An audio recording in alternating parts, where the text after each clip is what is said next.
आज हम सिर्फ एक चुनाव की कहानी नहीं देखेंगे, बल्कि उसके जरिए ये समझेंगे कि जनता पर आधारित शासन असल में होता क्या है। हम देखेंगे कि कैसे डेटा, जमीनी सच्चाई और एक सही रणनीति मिलकर किसी भी निर्वाचन क्षेत्र की तस्वीर बदल सकते हैं। किसी भी सियासत को समझने के लिए सबसे पहले उसकी जमीन को, वहां के लोगों को और उनकी उम्मीदों को समझना पड़ता है। तो चलिए शुरू करते हैं गोलाघाट से। ये है असम का गोलाघाट। यहाँ की सियासत सिर्फ विधानसभा की दीवारों में नहीं, बल्कि इन चाय के बागानों में, इन खेतों में और यहाँ के लोगों की रोजमर्रा की जिंदगी में सांस लेती है। यहाँ की हर चुनौती चुनावी नतीजों पर अपनी गहरी छाप छोड़ती है। यहाँ का जो सामाजिक ताना बाना है वो बहुत दिलचस्प है। आपको यहाँ असमी समुदाय मिलेंगे, आदिवासी समूह हैं और चाय बागानों में काम करने वाले लाखों मजदूर, जिनकी अपनी परेशानियां हैं। इनके अलावा अल्पसंख्यक मुस्लिम, ओबीसी और SC/ST समुदाय भी हैं। इन सभी की उम्मीदें और मुश्किलें मिलकर ही यहाँ का सियासी मिजाज तय करती हैं। चलिए अब सीधे मुद्दे पर आते हैं, उस राजनीतिक बदलाव पर जिसने 2021 के चुनाव में सब कुछ बदल कर रख दिया। सोचिए, 2 दशक एक लंबा अरसा होता है। गोलाघाट एक पार्टी का, आप कह सकते हैं, एक मजबूत किला था। यहाँ एक तरह की राजनीतिक स्थिरता थी। लेकिन 2021 में कुछ ऐसा हुआ कि ये किला दरक गया। एक बहुत बड़ा बदलाव जिसने सबको हैरान कर दिया। इस बदलाव को समझने के लिए पहला आंकड़ा देखिए, 78.45%। ये था 2021 का वोटर टर्नआउट। ये दिखाता है कि गोलाघाट के लोग अपने भविष्य को लेकर कितने सजग हैं, वो अपनी आवाज सुनाना चाहते हैं। और अब दूसरा आंकड़ा, सिर्फ 9,325 वोट। ये था जीत हार का फासला। जब मुकाबला इतना करीबी हो तो इसका मतलब है कि एक एक वोट की कीमत थी। ये कोई एक तरफा जीत नहीं थी, ये एक बहुत ही कांटे की टक्कर थी।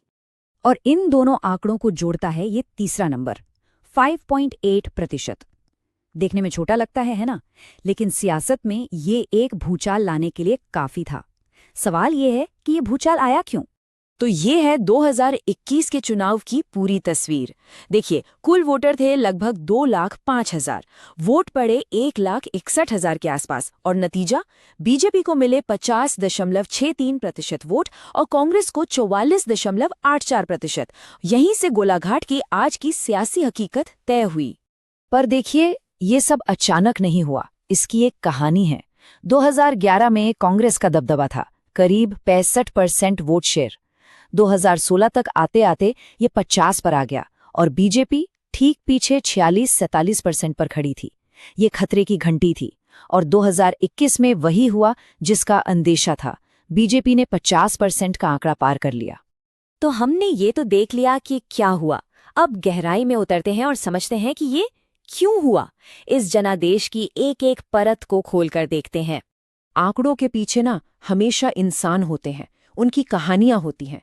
ये एक बात सुनिए जो शायद वहां के कई लोगों के दिल की आवाज है। हमारा नाम तो लिस्ट में है, पर हमारा घर ही नहीं रहा। हमारी सुनेगा कौन? ये जो बेबसी है, ये जो गुस्सा है, यही तो वोट में बदलता है। तो असल मुद्दे क्या थे जमीन पर? करीब 1,500 परिवारों को उनके घरों से हटा दिया गया। नौजवानों के पास काम नहीं था, सड़कें खराब और अस्पताल और स्कूल की हालत ठीक नहीं। और ऊपर से CAA यानी नागरिकता कानून को लेकर भी एक तनाव था।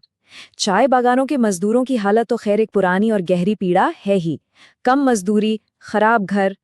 और यहीं पर हमें एक बुनियादी बात याद रखनी होगी।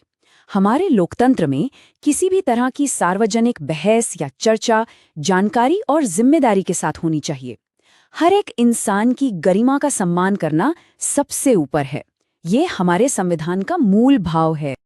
अब सियासत के 2 मोर्चे होते हैं, एक पार्टी की अपनी अंदरूनी ताकत और दूसरा बाहर का राजनीतिक मैदान। यहाँ क्या था? अंदर कैडर कमजोर हो रहा था, बाहर सरकार की मदद से एक मजबूत विरोधी खड़ा था। लोकल मुद्दे सिर उठा रहे थे और इस बात का भी डर था कि सरकार के खिलाफ जो वोट हैं वो कहीं बट न जाएं। इस स्वॉट एनालिसिस से पूरी तस्वीर और साफ हो जाती है। ताकत क्या थी? पुराना लोकल नेटवर्क और एक तजुर्बेकार उम्मीदवार। कमजोरी, विपक्ष बिखरा हुआ था और बीजेपी के पास संसाधन ज्यादा थे। मौका ये था कि लोगों की नाराजगी को आवाज देकर विपक्ष को एक किया जाए। लेकिन खतरा था बढ़ते ध्रुवीकरण का और सामने वाली पार्टी के राष्ट्रीय नैरेटिव का। ठीक है, तो अब तक हमने समस्या को समझा, अब बात करते हैं समाधान की। इस पूरे विश्लेषण से जो एक खाका, एक ब्लूप्रिंट उभरता है, वो सिर्फ चुनाव जीतने का नहीं बल्कि बेहतर गवर्नेंस देने का है। इसे चतुर्मुख सिद्धांत का नाम दिया गया है, यानी एक 4 तरफा रणनीति। पहला, चुनावी, यानी बूथ लेवल का डेटा देखो और उन वोटरों पर फोकस करो जो अपना मन बदल सकते हैं। दूसरा, संगठनात्मक, यानी अपनी टीम को, अपने कार्यकर्ताओं को फिर से मजबूत करो। तीसरा, नैरेटिव, यानी लोगों को विकास और इंसाफ की एक कहानी बताओ जो उन्हें अपनी लगे। और चौथा, संसाधन, यानी जो भी साधन आपके पास है उनका सही जगह सही समय पर इस्तेमाल करो। और ये सिर्फ बातें नहीं है, इसे लागू करने का एक 90 दिन का प्लान भी है। पहले महीने में लोगों से मिलो, गठबंधन बनाओ। दूसरे महीने में मुद्दों पर कैंपेन चलाओ और अपनी टीम को ट्रेनिंग दो। और तीसरे महीने में जनता को साथ लेकर बड़े वादे करो। ये एक प्रैक्टिकल रोड मैप है। लेकिन एक बात बहुत जरूरी है, जब हम डेटा की बात करते हैं तो हमें ये याद रखना होगा कि किसी भी रणनीति को हर नागरिक की प्राइवेसी यानी निजता और उसकी सहमति का सम्मान करना ही होगा। भारत का जो नया डेटा प्रोटेक्शन कानून है वो इसी अधिकार की बात करता है। रणनीति हमेशा कानून और नैतिकता के दायरे में होनी चाहिए। अब चुनावी दांव पेंच से ऊपर उठते हैं और बात करते हैं कि लीडरशिप का असल मतलब क्या है, और वो है सेवा। देखिए, कामयाबी के लिए दोनों स्तर पर काम करना होता है।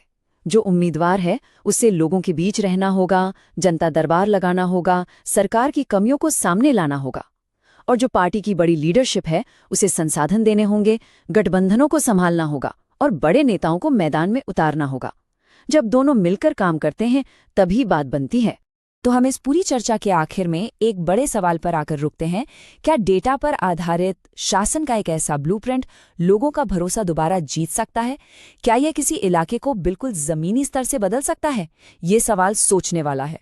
अगर आप एक जन केंद्रित नेता बनना चाहते हैं और अपने निर्वाचन क्षेत्र का उत्थान करना चाहते हैं तो blueprintstrategies.ai से mgr@blueprintstrategies.ai पर संपर्क करें या 08042041602 पर कॉल करें। राजनीति से परे उद्देश्य।